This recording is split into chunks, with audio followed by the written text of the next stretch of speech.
소리나는 쟁반. 오늘 첫 번째 이야기는 기묘하면서도 무서운 이야기입니다.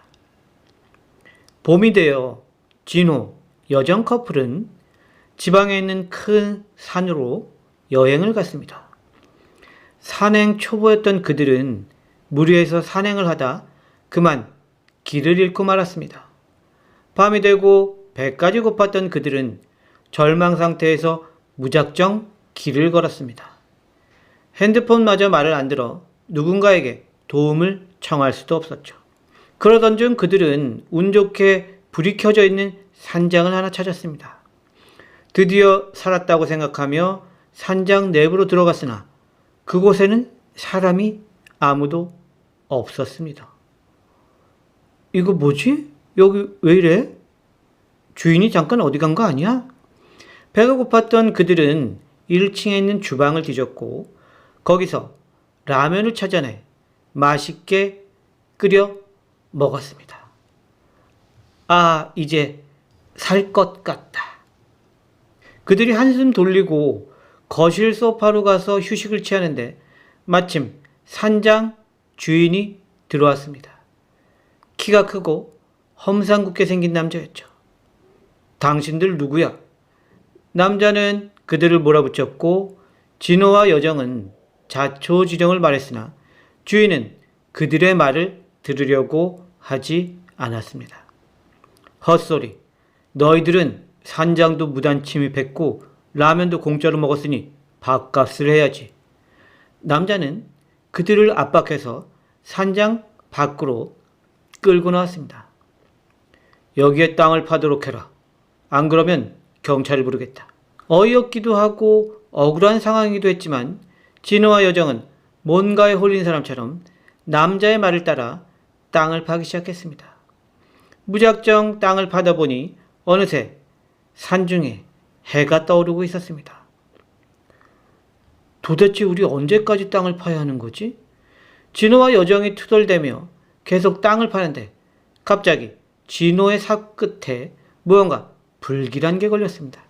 기분이 이상해 삽을 집어던지고 손으로 막 땅을 팠는데 거기에는 놀랍게도 두개골이 손상된 백골이 누워 있었습니다. 너무나 놀란 진호는 산장으로 뛰어 들어갔으나 산장은 어제 그가 보았던 그 산장이 아니었습니다. 여기저기 거미줄이 쳐져 있고 주인도 온데간데 없었습니다. 완전히 버려진 곳이었죠. 진호는 핸드폰 신호가 잡히는 곳까지 여정과 내려가 경찰에게 신고했습니다. 오래 걸리지 않아 경찰이 도착했고 그들은 경찰들을 산장까지 데리고 갔습니다. 현장을 본 경찰은 소름 끼치는 말을 했습니다. 여기 산장 주인이 3년 전에 실종되었었는데 여기 묻혀 있었구만. 그런데 이거 어떻게 찾았어요, 두 분?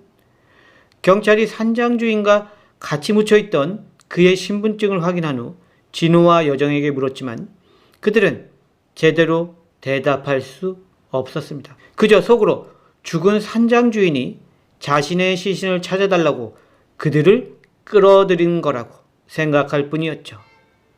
그로부터 6달 후, 이제는 갓 결혼한 부부가 된 진호와 여정이 소파에 다정히 앉아 TV를 보고 있었습니다. TV엔 마침 그들이 찾았던 산장 주인을 죽인 범인이 경찰서 앞에서 기자들에게 둘러싸여 질문을 받고 있었습니다. 왜 산장 주인을 죽였습니까? 그냥 그날 제가 기분이 나빠서요. 집에서 범인의 뻔뻔한 대답을 듣던 진호와 여정은 분노했지만 그래도 범인을 잡아 다행이라고 생각했습니다. 오늘의 첫 번째 이야기, 기묘하면서도 무서운 이야기였습니다.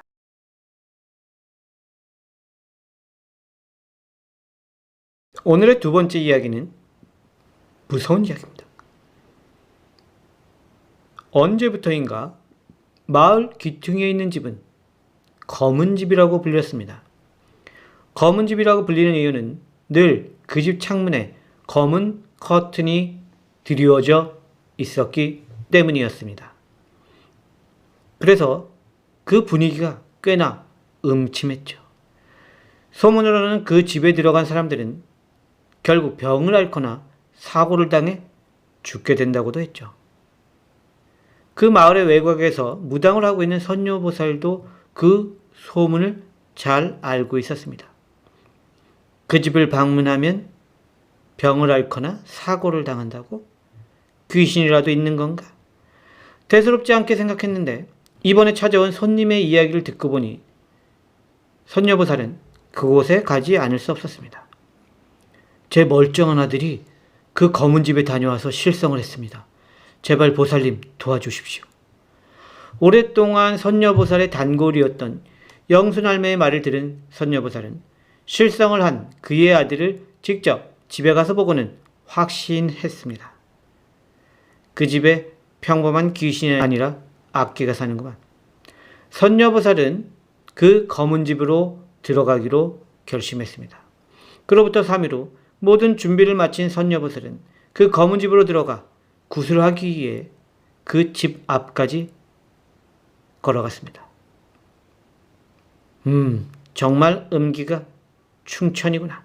선녀보살은 무척이나 센 기운에 긴장하면서도 호기심에 들뜬 얼굴로 현관문을 열고 검은 집 안으로 들어갔습니다. 호호, 이거 귀신의 기운이 가득한데? 어디 귀신이 있나? 선녀보살이 굿을 시작하기도 전에 검은 집 안에 있던 귀신이 스스로 선녀보살 앞에 나타났습니다. 너라면 내 한을 풀 수도 있겠구나. 귀신의 기세가 너무 셌기 때문에 선녀보살은 자신도 모르게 뒤로 물러났습니다. 그 순간 집안의 모든 문이 덜컥 하고 잠겼습니다. 원하는 게 뭐야? 선녀보살은 정신을 가다듬고 귀신에게 물었습니다. 내가 원하는 건 내 남편, 그리고 남편과 같이 사는 그 여자. 그들을 여기로 데리고 오면 내가 더 이상 사람들을 해하지 않겠다. 선녀보살은 악귀의 말을 듣겠다고 했고 듣지 않으면 자신도 죽음을 당할 것이 뻔했기 때문에 그럴 수밖에 없었죠. 내가 상대할 귀신이 아니야. 한이 너무 깊어. 귀신과 약속을 하고 바깥으로 나온 선녀보살은 수소문 끝에 다른 먼 곳에서 살고 있는 검은집 귀신의 남편 주석호를 찾아냈습니다. 다름이 아니라 그 집을 사고 싶다는 사람이 있어서요. 선녀보살은 자신의 신분을 숨기고 부동산 업자인 척 거짓말을 했습니다. 주석호는 그녀의 말에 속아 넘어갔고 같이 살고 있는 여자와 함께 자신이 원래 살던 검은 집으로 향했습니다. 그리고 그들은 집 상태를 살피기 위해 집 안으로 들어갔습니다. 선녀보살은 바깥에서 대기했죠.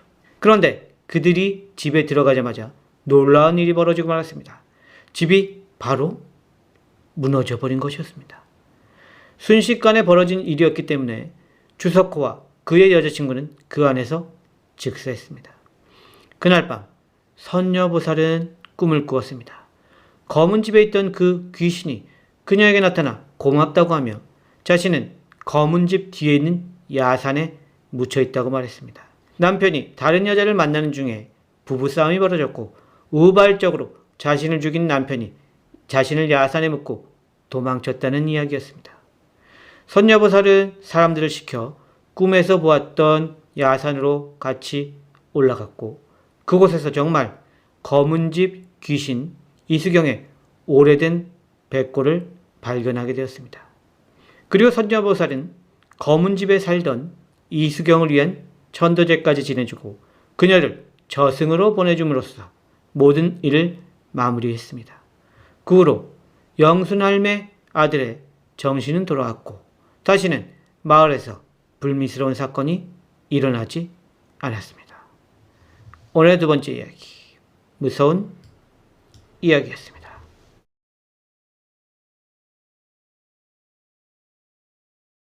오늘의 세 번째 이야기, 무서운 이야기입니다. 진성이 사는 동네에는 큰 공터가 하나 있었는데 거기에는 가끔 대형 트럭 하나가 주차되어 있었습니다.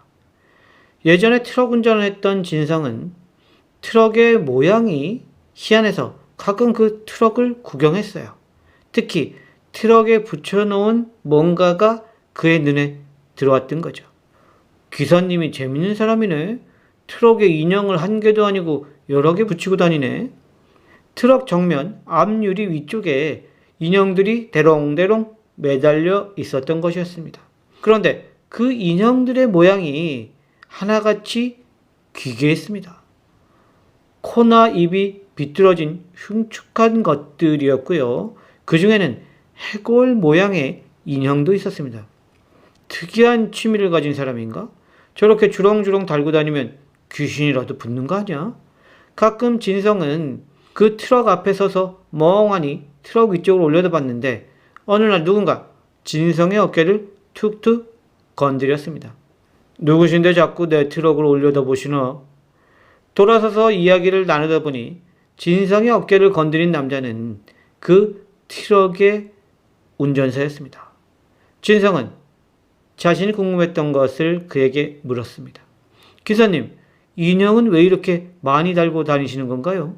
무슨 의미가 있나요, 혹시? 진성의 질문에 트럭 기사는 진성을 빤히 보더니 피식 웃었습니다. 알고 싶어요? 인형의 의미를? 그럼 날 따라오시죠.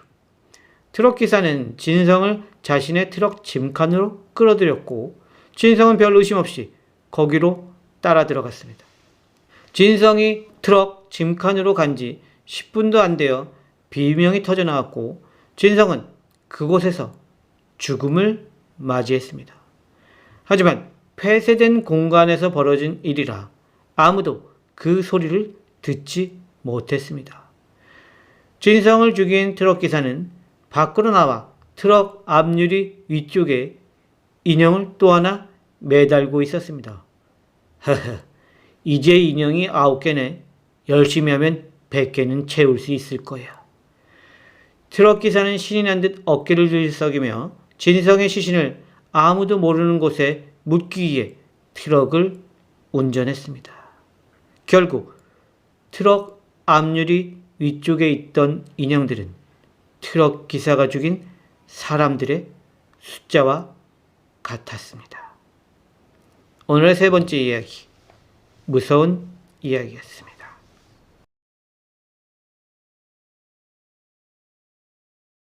오늘의 네 번째 이야기, 기묘한 이야기입니다. 정아는 요즘 다이어트에 꽤나 열심입니다. 매일 아침 조깅을 나가고 식사도 야채 위주로 먹습니다. 실직과 연인과의 이별까지 동시에 겪은 그녀는 그 스트레스 때문에 살이 많이 붙었기에 살을 빼기로 결심한 것이었습니다. 매일매일 줄어가는 몸무게에 재미를 붙인 정아는 더욱 자신을 몰아붙여 먹는 것을 줄였고 운동을 더 열심히 했습니다. 조금만 더 줄이면 목표 몸무게다. 그녀는 원하는 몸무게가 되면 다시 마음도 추스려 구직 활동을 해야겠다고 생각했습니다. 그런데 최근 들어 매일 올라가던 체중계에 문제가 생겼습니다. 이거 왜 이러지? 체중계가 망가졌는지 체중계의 바늘이 전혀 움직이지 않았습니다. 그저 몸무게는 0으로 나올 뿐이었습니다. 몇 번을 시도해도 체중계는 요지부동이었습니다. 그녀는 어쩔 수 없이 새로운 체중계를 사기 위해 동네 잡화점으로 향했습니다. 저걸로 사야겠다. 마음에 드는 체중계가 있어서 그것을 집어들려고 하는데 웬일인지 그녀의 손에 잡히지 않았습니다. 이거 왜 이래? 당황한 정아가 어쩔 줄 몰라 하는데 다리가 하나 없는 귀신이 허공에 붕붕 떠서 정아에게 다가왔습니다. 에이그 불쌍한 귀신, 본인이 죽은 줄도 모르고 체중계를 사려고 그러는 거야? 뭐라고요? 정아는 그제야 왜 자신의 집 체중계가 자신의 몸무게를 0으로 표시했는지 알게 되었습니다. 그녀는 극심한 다이어트와 지나친 운동으로 이미 혼자 살던 원룸에서 사망한 상태였고 영혼이 육신에서 빠져나왔던 것이었습니다. 그래서 내 몸무게가 0이었구나. 귀신이라서. 정화는 믿기지 않았지만 그녀가 영혼인 것은 분명한 듯 했습니다. 오늘의 네 번째 이야기, 기묘한 이야기였습니다.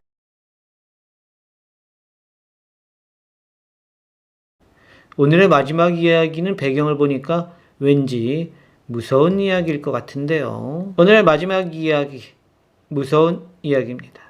시작하겠습니다. 스릴러 작가 김칠성의 필명은 루팡이었습니다.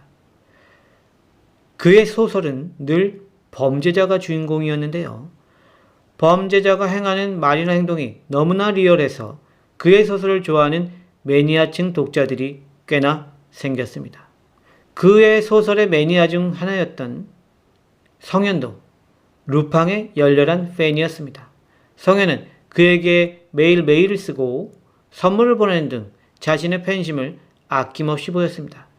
그러던 어느 날 놀랍게도 루팡에게 연락이 왔습니다. 저희 작업실로 당신을 초대합니다. 놀라기도 하고 기쁘기도 했던 성현은 잔뜩 치장을 하고 루팡의 작업실로 찾아갔습니다. 어머, 제 예상대로 큰 저택에 사시네요.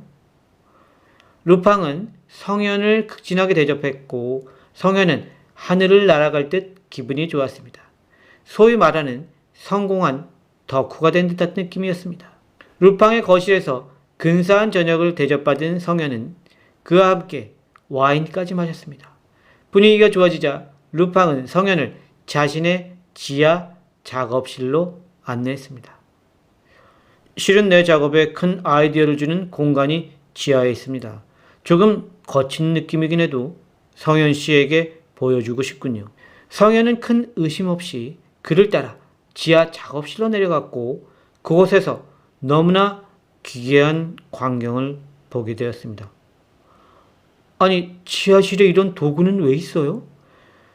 정육점에서나 볼 수 있는 또는 도살장에서나 볼 수 있는 그런 도구들이 지하실에 가득 있었고 지하실 한켠에는 철창이 있는 미니 감옥까지 있었습니다. 게다가 날카로운 도구에는 피 묻은 흔적까지 있었죠. 순간 공포를 느낀 성현은 뒤로 돌아서서 도망치려고 했지만 루팡은 그녀의 팔을 움켜잡았습니다. 다음 소설 주인공은 너야. 네가 도망가면 이야기가 안 흘러가지. 루팡은 기괴한 표정을 짓고는 성현의 팔을 끌고 미니 감옥에 넣어버렸습니다. 이제 거기서 네가 좌절하는 모습을 묘사할 거고 네가 모든 걸 포기하고 좌절하면 그때는 밖으로 꺼내서 온몸을 조금씩 잘라줄 거야. 기대하라고. 루팡은 무시무시한 표정으로 성현을 노려본 후 지하실을 빠져나갔습니다. 루팡이 빠져나간 지하실은 암흑으로 바뀌었고 성현은 그 속에서 도와달라고 힘껏 소리쳤지만 아무도 듣지 못했고 그나마 성현의 그 목소리는 루팡이 말한 대로 좌절스럽게 바뀌어만 갔습니다. 오늘의 마지막 이야기, 무서운 이야기였습니다. 이렇게 해서 오늘의 5가지 이야기를 다 진행을 해봤고요. 네. 화요일은 여러분들이 좋아하시는 탐정 안강산 오전 10시 45분에 업로드 되니까요. 여러분들 많이 들어주시고 좋아요 눌러주시면 대단히 감사하겠습니다. 탐정 안강산 같은 경우는 여태까지 탐정 안강산에서 보여주지 않았던 새로운 패턴입니다. 간단하게 그 힌트를 드리면 일어나지 않은 사건을 수사하는 내용이에요. 새로운 소재이기 때문에 많은 분들이 사랑해 주시지 않을까 이렇게 생각하고 있는데요. 오늘 참여해 주신 모든 분들 감사하고요. 2주 후에 또 다시 찾아뵙겠습니다. 지금까지 소리난 책방 메인 작가 배 작가였습니다. 여러분들 다음 주에 또 만나요. 바이바이.